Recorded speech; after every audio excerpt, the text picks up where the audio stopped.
اے بلال اٹھو اور اذان کہو۔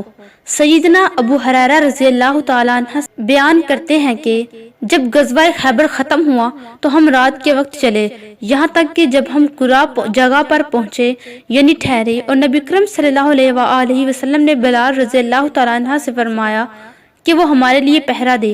رات کو بلال رضی اللہ تعالیٰ عنہ کی آنکھیں غلبہ پا گئیں اور وہ اپنی سواری کے ساتھ ٹیک لگا کر سو گئے۔ نہ نبی اکرم صلی اللہ علیہ وآلہ وسلم بیدار ہوئے اور نہ ہی سیدنا بلال رضی اللہ تعالیٰ عنہ اور نہ ہی کوئی صحابی، یہاں تک کہ سورج نکل آیا۔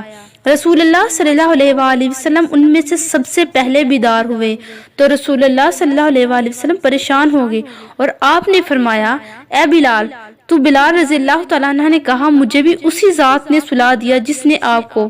اے اللہ کے رسول، میرے ماں باپ آپ صلی اللہ علیہ وآلہ وسلم پر قربان ہوں۔ بس آپ صلی اللہ علیہ وآلہ وسلم نے اپنی سواریوں سے کچھ بھی کم نہ کیا۔